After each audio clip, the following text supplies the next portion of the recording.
So, what if I told you that one of the biggest sci-fi shows of our time might actually hold a secret key to humanity's real origin story? Today, we're jumping down a fascinating rabbit hole that connects the survivors of Battlestar Galactica to one of the most wild and controversial theories about our ancient past. It's a crazy thought, isn't it? That a TV show about humans from a faraway galaxy finding a new home on Earth could be secretly mirroring a fringe theory about how we actually got here in the first place. Well, turns out, a whole lot of people have had that exact same thought. And this is how it so often begins. You've got a fan on Reddit just rewatching a show they love, and then bam, a connection clicks in their head. A what-if moment that links a piece of fiction to the ancient astronaut theory. And it's that kind of spark it sends you spiraling, looking for answers. So you know what? Let's follow that what-if. Let's actually go down that rabbit hole and unpack the theory this Redditor is talking about.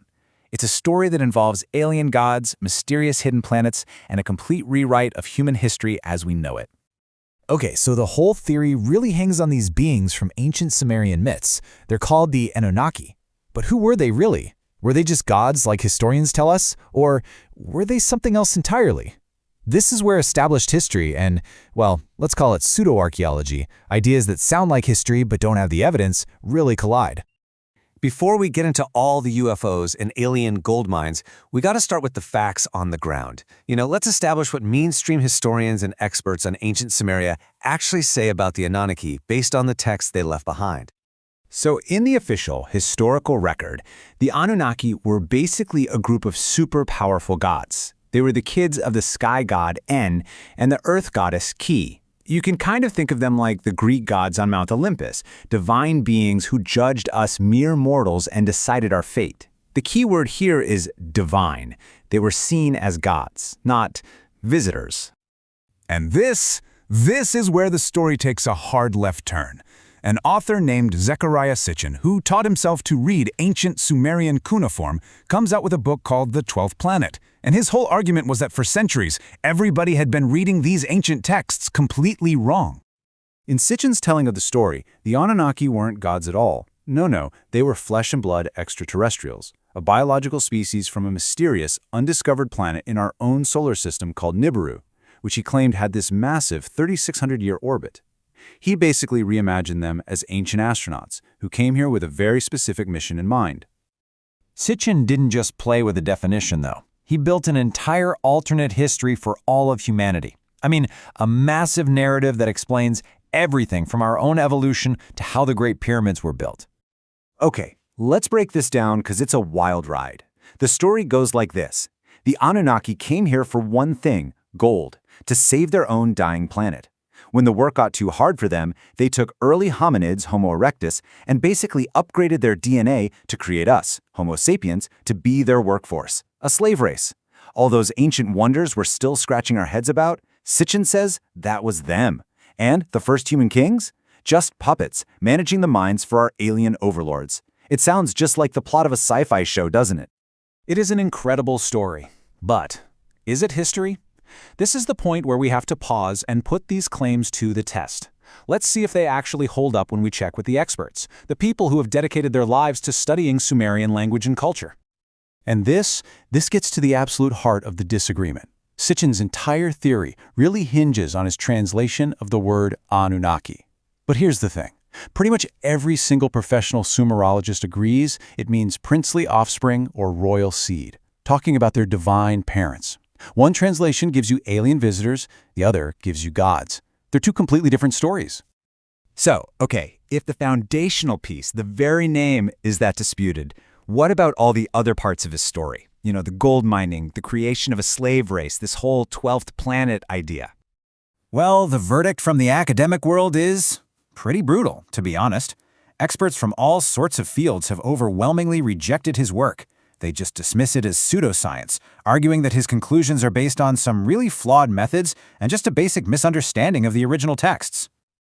And the criticisms get really specific. For one, experts say Sitchin basically ignored the dictionaries that the ancient scribes made for themselves to learn the language.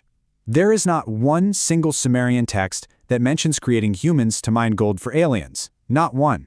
And that word, Nibiru, in actual Babylonian astronomy, it was a name that used for Jupiter or maybe Mercury. It wasn't some unknown planet way out in deep space. But Sitchin had what he claimed was his smoking gun, his proof. It's this ancient Sumerian cylinder seal, number VA243. He said this little seal was an accurate map of our solar system, showing his 12th planet, a map given to the Sumerians by the Anunnaki themselves. And this seal is the perfect example of the whole debate. Sitchin says the big thing in the middle is the sun, but scholars immediately point out, hold on, the Sumerians had a very specific symbol for the sun, and this ain't it. This is their symbol for a star, and all those little dots around it, probably just more stars, maybe the Pleiades constellation, which shows up all the time in their art. The real kicker? The inscription on the seal has nothing to do with space at all. It basically says something like, "You're his servant." So if all the textual and physical evidence that Sitchin presents is dismissed by experts, we're left with a much bigger and maybe more interesting question. Why is this story so powerful? Why does this idea grab hold of so many people? To figure that out, we have to look at where the whole ancient astronaut idea even came from in the first place.